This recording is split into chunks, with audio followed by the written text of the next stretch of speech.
নমস্কার, আমি শিবাঙ্গনা। দৈনিক ড্রিবলে আপনাদের স্বাগত জানিয়ে শুরু করছি আজকের পর্ব। তবে শুরুতেই দেখে নেব আজকের হেডলাইন্স ফুটবল এক নজরে।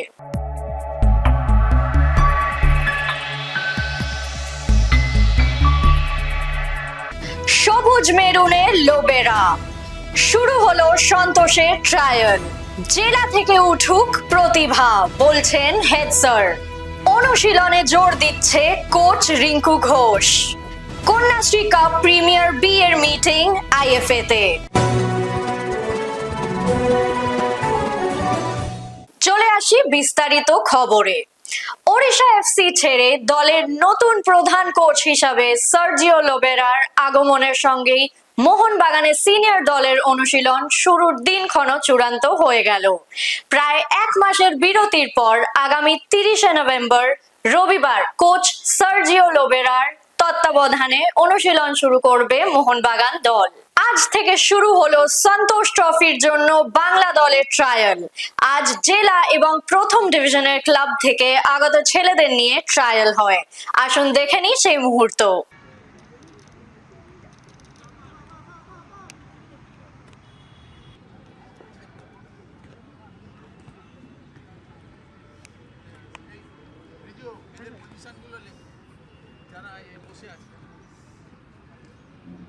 কোনো খেলোয়াড়ই ছোট নন তার কাছে।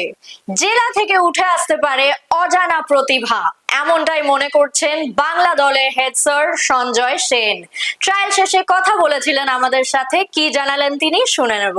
45 জন ছেলে এসছে, কিন্তু আমার যে লিস্টটা আমি যখন এসে দেখি তখন ছিল সংখ্যাটা 85, কিন্তু এসছে 45 জন, রিপোর্ট করেছে 45 জন। ব্যাপারটা হলো, আমরা সন্তোষ ট্রফির ট্রায়াল হচ্ছে বাংলা দলের জন্য, যেখানে 85 জনের নাম পাঠিয়েছে ডিস্ট্রিক্ট এবং ক্লাব। সেইখান থেকে ছেলেরা এসছে অলমোস্ট 50%।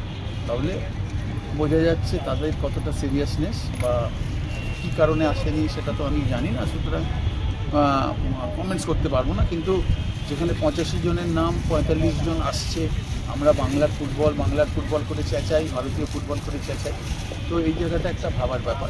কিন্তু আমার দিক থেকে কোনো সমস্যা নেই, কারণ আমিও চাই যে কোথায় কোন প্লেয়ার ভালো থাকে সেটা তো কেউ জানে না।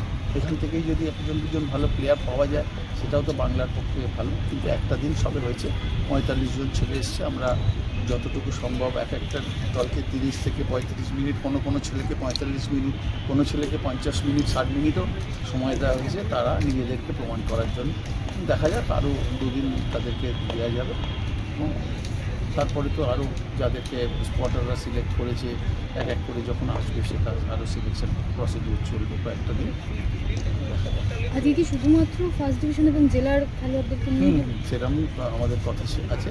তো সেইভাবে এসে, কারণ বেশি ভিড় হয়ে গেলে সবাইকে সময় দেওয়া যাবে না। যারা বসে থাকবে তাদের পক্ষেও একটা হতাশাজনক যে আমাদের খেলাচ্ছে না, এইগুলো মনের মধ্যে আসে স্বাভাবিকভাবে। এনিওয়ে, ঠিক আছে, দেখা যাবে। কতদিন অবধি চলবে ট্রায়ালটা?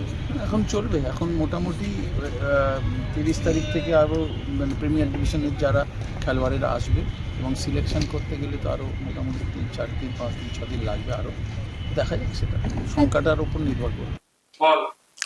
জুনিয়র গার্লস এর জন্য এই মুহূর্তে বাংলা দল রয়েছে আন্ধ্রপ্রদেশের অনন্তপুরে। কোচ রিঙ্কু ঘোষের তত্ত্বাবধানে চলছে অনুশীলন। দেখে নি সেই প্র্যাকটিসের কিছু মুহূর্ত।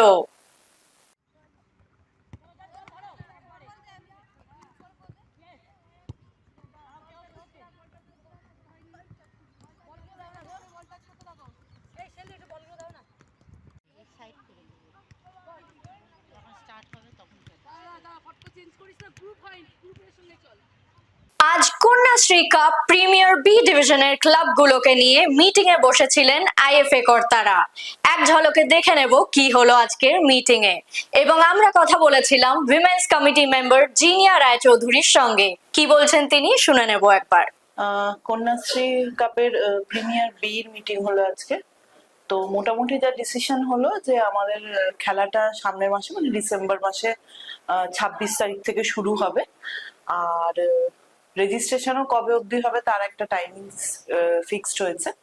মোটামুটি আমাদের 16টা টিম নিয়ে খেলা হচ্ছে, এখনো অবধি ডিসিশন হয়েছে।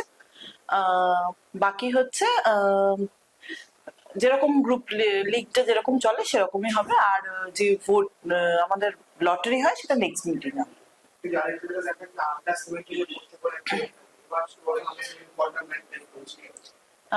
গত বছর 3টে ছিল, এবার 4টে করা হয়েছে।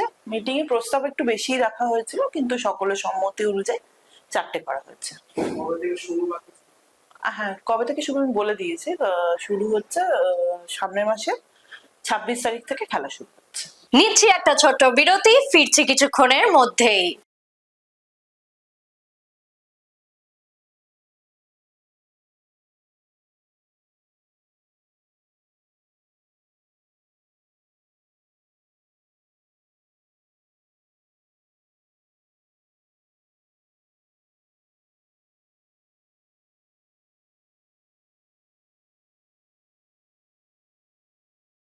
ফিরে এলাম নিয়ে ফুটবল কুইজ মগজাস্ত্র। প্রথমেই দেখে নি গতকালের প্রশ্নের সঠিক উত্তরটি। গতকালের প্রশ্নের সঠিক উত্তর হলো ইস্ট বেঙ্গল এবং শেখ জামাল ধানমন্ডি ক্লাব। এই প্রশ্নের সঠিক উত্তর দিয়েছেন ফেসবুক পেজে নিরঞ্জন বিশ্বাস ও ইউটিউবে আখতার হোসেন। আপনাদের অনেক অনেক ধন্যবাদ। ময়দানে ওডাফা ও কলিকে চেনে না এমন খুব কম লোকই আছে। আজকের প্রশ্ন, ওডাফার শুরু কলকাতার কোন দল দিয়ে? এই প্রশ্নের উত্তর যদি জানা থাকে তাহলে অবশ্যই লিখে ফেলুন কমেন্ট বক্সে। আজকের ভিডিও যদি আপনাদের ভালো লেগে থাকে তাহলে অনেক অনেক শেয়ার করুন এবং আমাদের ফেসবুক পেজটিকে ফলো করুন। বাংলা ফুটবলের আরো অনেক খবরাখবর জানতে আমাদের ইউটিউব চ্যানেলটিকে সাবস্ক্রাইব করুন এবং বেল আইকনটি প্রেস করে দিন। আজ এই অবধি, আবার দেখা হচ্ছে আগামী পর্বে। শুভরাত্রি।